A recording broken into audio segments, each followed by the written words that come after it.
So hello guys, ito na tayo sa part kung saan madaming nagkakamali sa pagbili ng egg. So makikita nyo dito yung sa swop.fi, yung egg is nasa taas. So yan po yung gagamitin mo na pangbili. Ibibili ka nga ng egg. So ang gagawin mo dyan, papalitan mo dapat yung waves ang gagamitin mo, since yung waves yung kailangan mo para bumili ng egg. So pipindutin mo yung dalawang arrow ito para magpalit sila. So ayan na siya. So yung waves yung gagamitin mo na pangbili ng egg, dapat yung egg nandito na sa baba. Then at the same time, bago ka mag-proceed sa pagbili ng egg, dapat tignan mo yung minimum receive. Ito. Kasi pag sinelect mo dito yung bibilin mong egg is 0.01, which is the minimum investment para makapag-invest ka sa collective farm ni Sir Marvin, is 0.01 kailangan mo. So pagka nag-input ka na dito ng 0.01, hindi po yun yung mismong marireceive mo na asset. So dito mo siya titignan sa minimum receive. So for example, naglagay ka dito ng 0.01 na bibilhin mong egg. Ang marireceive mo lang dito sa minimum receive, which is yung final amount na marireceive mo talaga, is around 0.00999, parang ganon. So dun pa lang short ka na. Pag kinontinue mo yung yung transaction na yon, mag-uulit ka na naman, bibili ka ulit ng panibago. So dadagdagan mo yung balance ng egg mo para makapag-invest. So yun yung dito. Then dun naman sa pagbili ng egg using Wavesexchange or Wavesexchange, pupuntahan natin. Pagbili ng egg dito. So dito, click mo yung hamburger icon. Yan. Then punta ka ng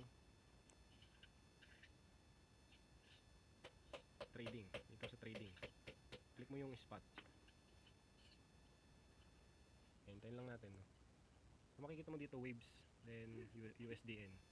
So yun yung magpapalit. Papalitan natin yan ng waves, then egg to waves, yung pangatlo. So dito ka na bibili ng egg. So ang presyo ng egg ngayon is 62 waves. So pag nag-buy ka ng egg dito, click mo lang yung buy egg. Dito sa part na to makikita mo yung balance ng wallet mo na waves. So yung bad, which is enough lang to one transaction.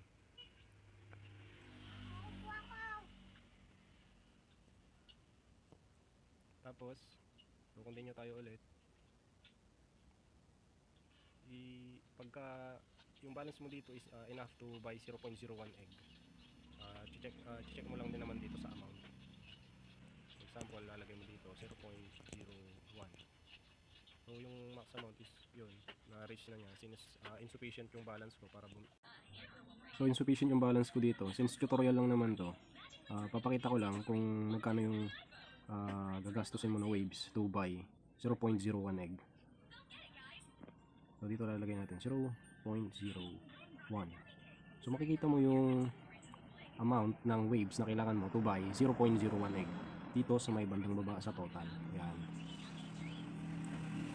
Then meron siyang exchange fee na 0.003 waves. Kaya kailangan po natin ng waves to do the transaction. Hindi pwedeng bumili ka ng egg na directly without waves. Kasi hindi mo rin may invest yung egg na yun pag wala kang waves na gagamitin. Kasi yung waves is yun yung ginagamit na gas fee or exchange fee dito sa Wavesexchange. So malinaw tayo doon. So dito sa 25%, yan makikita mo. 25% pag tinap mo yan, 25%. Yun yung makikita mo na amount ng egg na mabibili ng wallet mo dito. Tinap mo yung 50, yan, 75 or 100%. Kasi sa'yo na yon kung magkano or ilan. Basta ang minimum po niyan na investment is 0.01.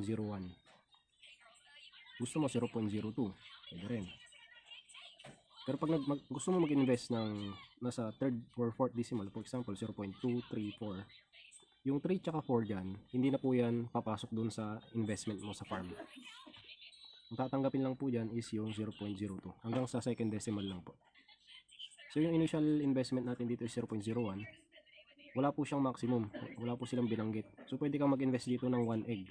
Kung marami kang pera, pwedeng 2 egg, or yung pumasok kanina or nung kagabi lang ata yun, bumili ng 10 eggs na nagkakahalaga ng 620 waves. Yaman. So yun lamang, maraming salamat.